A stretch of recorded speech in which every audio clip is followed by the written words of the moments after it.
Hello, my friends. Welcome back to my channel. My name is Novella. Today is Wednesday, and then I do a midweek check-in. And I've been reading quite a lot lately, and so I have a lot to say. Let's get started. I read this weekend Carol because together with Ollie we are reading her whole catalog of books of Patricia Highsmith. Sorry, and so. The first one was Strangers on the Train, and now we are at Price of Salt, or Carol. And this was written in the early 50s, 1952, under a pen name Claire Morgan, because it was, of course, too dangerous for her career to publish it under her own name. Now, Carol is a woman, I think in her late 30s. She has a child. She's married. Well, she's in the midst of a divorce. And she is leaving her husband because she feels that she can't live a lie anymore. She loves women. And it for her, it's impossible to stay with her husband. She wants to live her true life, according to her true self. And in a department store during Christmas time, she meets Therese. Therese is a very young girl, 21, 22, something like that. And she works there during the Christmas month to make an extra buck because she wants to become a photographer or something in journalism. She wants to do something for a newspaper. Yeah, they meet each other. They become friends. They go on a trip together, a road trip, and they fall in love. And then everything goes wrong, of course. Now, when I read the Goodreads reviews, people always read it with let's keep it on a 2020 mind. But this book is written 70 years ago. 70 years ago. Things were different.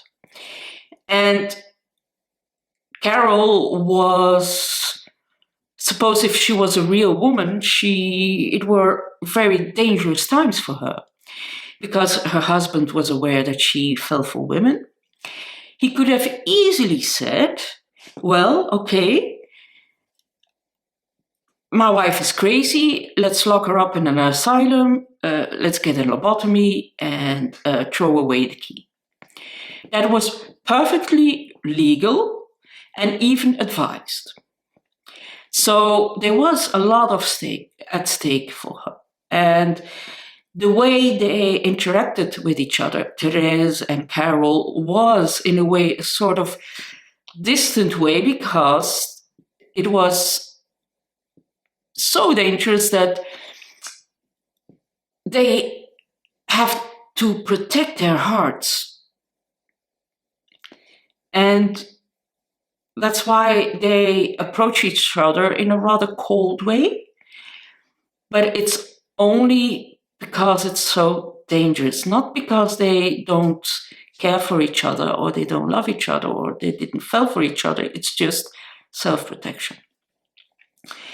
And when I read the comments on Goodreads, it makes me so angry because we don't know how well we have it now in some parts of the world, in a couple of parts of the world, not even in the whole of Europe, not even in the whole of the United States or the whole of the UK, in some parts of the world.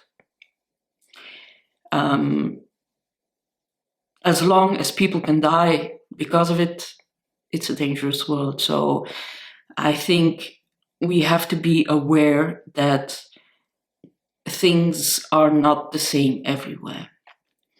And this book is brilliantly written. I really love it. You have to kind of read it as a thriller. Patricia Highsmith is a thriller author, and in a way you have to read it like that. You know, in the 80s, when you went out as a woman and you wanted to meet another woman, you had to go to a club and at least where I lived, you had to ring a doorbell, and then some thing opened and you saw an eye checking if you were a woman or not, and then only then you could enter, you know. everything was very hush-hush. And those things disappeared here in Belgium around the 90s, and then it's not as simple as you think. It's not as simple as you think. So have a little more respect for Carol than Therese. That's what I'm saying. And then a beautiful gift from Emma VD, from one of my viewers. Antonio Tabucci's Pereira Maintains. A testimony. Now, this is a wonderful little book. It's only 140 pages, so it's more of a novella. Pereira Maintains talks about a man living in Portugal. I think it's around 1936, 37, 38, something like that. And he is an editor for the cultural pages of an evening newspaper. Well, it's not, it's more like a gossip column and then a couple of book reviews and then the obituaries. And he is a widower, and the author uses Pereira Maintains constantly throughout the book. Like, Pereira maintains that he had a beautiful breakfast that morning, or Pereira maintains that going to the sauna is very good for his heart, something like that. For me, it's a kind of trick to show that Pereira is blind for real life, for the things that happen around him. So Portugal in that time was also in a regime. It was also military and stuff. You weren't free to say what you want and to go where you want and everything. And for him, for the author, it was a way to show that Pereira was not really in sync with what was happening around him. And for instance, Pereira hires a guy to write the obituaries, but that guy is very political engaged, and every obituary was useless because he made it into a political rant. But more and more towards the end, he is more aware of what is happening around him. He is not in sync with his surroundings because he grieves for his wife that he lost a couple of years ago, and yeah, it's very difficult for him to enjoy his life, and that's why the author uses Pereira Maintains. But it's beautiful. It's a book full of wisdom, and it's a book that makes you think, and although it's very short, it packs a punch. I highly, highly, highly recommend it. Thank you, Emma, for this beautiful book. Then I read Lucy Caldwell's These Days, Two Sisters, Four Nights, One City. These Days talks about the 4 days that Belfast was raided by the Germans, the bombings, and two sisters are trying to survive during that time in Belfast. One sister is engaged to be married, and the other has a secret relationship with another woman. Although the story reads very fast, it's quite well written. It is well written, but I think it lacked a bit of depth. For me, I really didn't get invested into the two storytellers as much as I wanted to. And yeah, it lacked some hot sauce or some ketchup or something to make it more interesting. It was okay. It's 3.5 star read. But I wanted it to be a little longer, and so she could do more with the main characters, the two sisters. I missed something. I don't know what it was. Maybe it's me. It could be. I'm currently reading The Grapes of Wrath by John Steinbeck. It's my first time I read this, and I love it. Oh, what a beautiful book this is.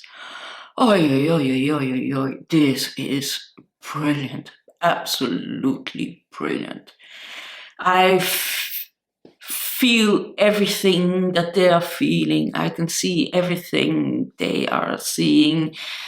Oh, it's beautiful. It's beautiful. I think it's so much better than East of Eden. I didn't connect with East of Eden. It didn't work for me. Maybe I should reread it.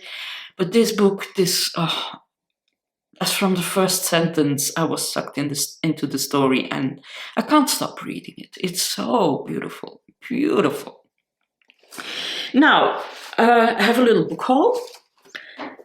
Remember that in my 2 past videos, I talked about Disturbance, the book by the biography of Philippe Lançon, the survivor of the shooting at Charlie Hebdo, the French newspaper or weekly magazine that was attacked by some Islamic extremists because they made a Muhammad cartoon. Philippe Lançon found his healing in literature, and one of the books he talked about was this one by Xavier de Maistre, A Journey Around My Room.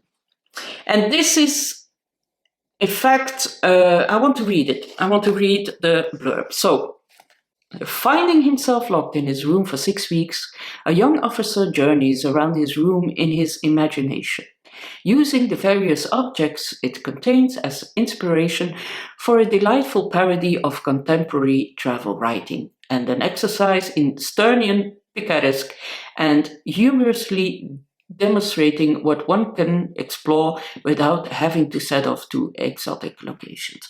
So this book was very important to Philippe Lançon because he stayed in his room for almost a year, and in his hospital, and a hospital room for almost a year, and this one really helped him to cope. Really looking forward to reading this. Then I also got this one, Indelicacy by Amina Cain, a novel, and this is also 150 pages. That's more of a novella.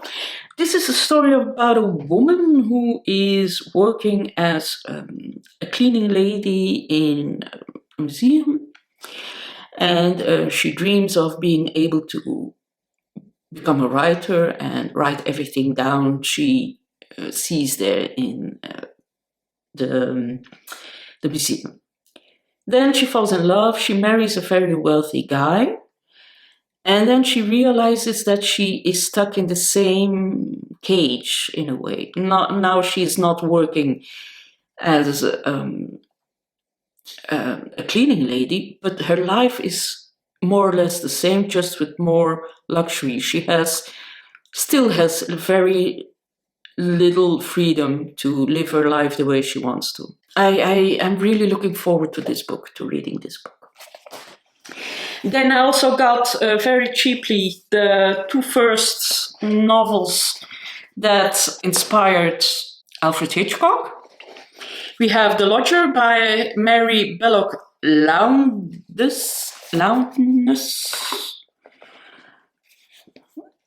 This is this one. And then we have The 39 Steps by John Buchan. And I'm really looking forward to reading this too. Of course, I'm still reading Dangereuses Liaisons. I've stopped for a while because I really enjoy to read this in one go. So I will read this weekend and finish it this weekend because I want to read it all in one time. I'm at letter 90.